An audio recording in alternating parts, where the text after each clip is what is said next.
Ethiopian Flight 961 will stop briefly in Nairobi, Brazzaville and Lagos before it reaches its final destination of Abidjan. The plane has just enough fuel for the first leg of the trip. It will get more in Nairobi. Less fuel on board makes the plane lighter, increasing efficiency. Captain Abate and his co-pilot, Jonas Makuria, expect their day's work will be over in about 12 hours when they land in the Ivory Coast. All clear. That day was a bright day, clear skies. Everything was fine. Not only is Captain Abate used to this route, but he's also very comfortable with this aircraft. V1.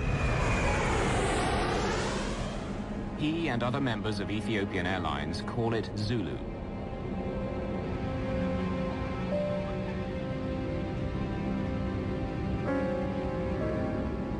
As the plane climbs into the sky, 3 Ethiopian men have settled into their seats. All are in their mid-20s. The plane is bound for Nairobi, but it's not where these passengers are planning to go. The plane is flying at 12,000 meters when the 3 young Ethiopians make their move. And I heard a noise at the back, somebody shouting, and when I looked back, he was running up towards the front, pushing the air hostesses away.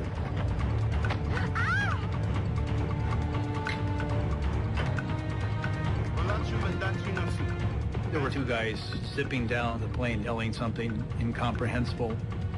Then a guy sort of gliding down silently came right after him, and I said, uh-oh, it's a hijacking, because they're coordinated.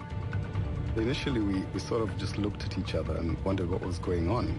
People didn't say much immediately. There was some kind of noise in the cabin, and I heard the cockpit door slamming open, just bang. 3 men barge through the door and arm themselves with the cockpit's fire axe and fire extinguisher. Get out. Get out! Get up. There's 11 of us. If you don't do what we say, we'll blow this plane out of the sky. I told them, okay, don't hurt him. I'll do whatever you want. From 1990 to 1996, 10 Ethiopian Airlines planes had been hijacked. This time, though, the hijackers make a very unusual request. Fly to Australia. What? Fly us to Australia. We don't have enough fuel to get to Australia. It's too far. We can go to Nairobi, or Zanzibar, or Dar es Salaam, and then refuel, and then go to Australia. In fact, the jet took off with just 3.5 hours worth of fuel. But the hijackers don't know that. They've been reading the in-flight magazine, which tells them the maximum flying time of a 767. 11 hours. It won't take more than 10 hours to get to Australia. We don't have 10 hours of fuel. It says 11 hours. We don't carry that much fuel. We only carry what we need. They thought I was bluffing. They were convinced that the airplane was able to fly to Australia. Abate is shocked. No one else on the plane knows what the hijackers are demanding. If he does what they say, his plane will crash in the ocean.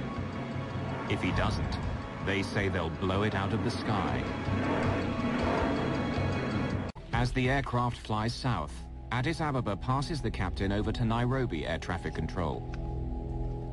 ETH Nairobi Center. Confirm you are going to land Australia. Gentlemen, we can't make Australia. We only have 2 hours of fuel. We can't make it Australia.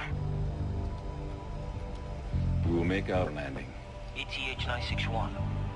Confirm you can't divert to Mombasa. They refuse to land anywhere other than Australia, so we have no choice. Except when we finish our fuel, we will land on water.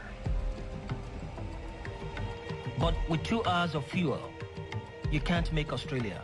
Why don't you land Mombasa? Okay, just a minute. Abate connects the air traffic control to the cockpit speakers. Okay, I just wanted our hijackers to hear what you are communicating. Okay. And if you have anything to say, go ahead and tell them. Okay.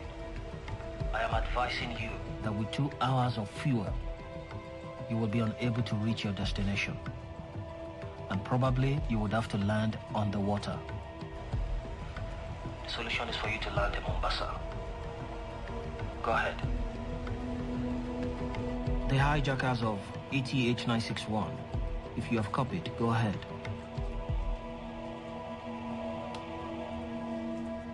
Waiting to talk. Stand by. Do you want to talk to them?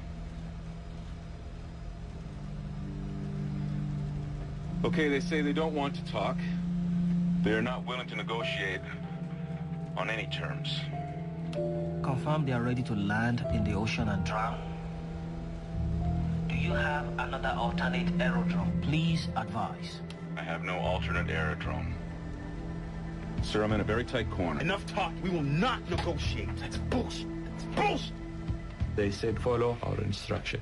If you don't, we'll blow the airplane up. That's it. Ethiopian 961, Nairobi Control, do you read? There would be no further communications between the aircraft and air traffic control. With only a fraction of the fuel needed to get to Australia, Abate decides to defy the hijackers. Without their knowledge, he continues south instead of east towards Australia. I started following the African coastline because in case anything happens, we'll have a place to ditch or land safely, because most of the cities are by the coastline. But with a glance out of the window, the hijackers suddenly realize they've been tricked. I still see land.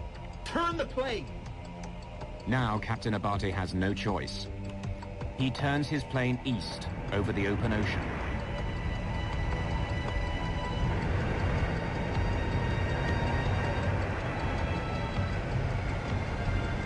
As the ocean unfolds below him, the captain begins forming another plan.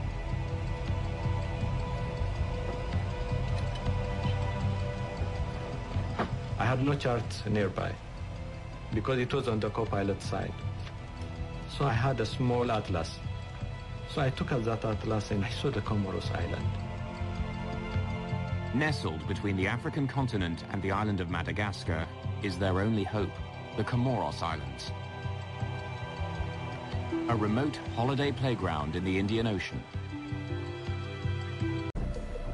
And it sort of went quiet. Then it started to get hot within the cabin. The light started to flicker. And gradually, it went out. That's it. Both engines are out. That's it. Is this what you wanted? This $40 million aircraft has become a 100-ton glider. The plane is out of fuel, and Abate is out of options. A crash landing in the sea is all but inevitable. One of the things that the captain's got to worry about now is with both engines shut down, the airplane's going to go down. It's just a matter of where, and that's going to be controlled by the pilot flying. It's an extremely dangerous situation few pilots in the world have ever faced. In 1983, another 767 pilot found himself in a similar predicament. Air Canada Flight 143 ran out of fuel and landed on an abandoned Air Force base, sustaining only minor damage. In the right circumstances, a safe landing without power is possible.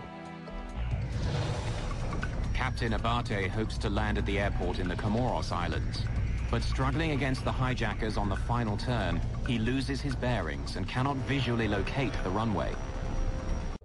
Planes such as the DC-9 have flat bottoms which would skim the surface of the ocean on landing, slowing down more smoothly. But the engines on Abate's 767 hang below the body. They could act as enormous scoops, grabbing hold of the water as the rest of the plane plows ahead. The force will tear the jet apart. On the beach, tourists are stunned. The horror of the crash is captured on one of their video cameras.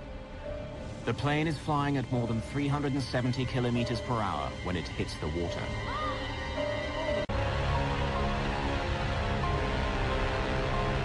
Oh my God! Oh no! The ditching was very rough. The aircraft broke apart into 3 pieces.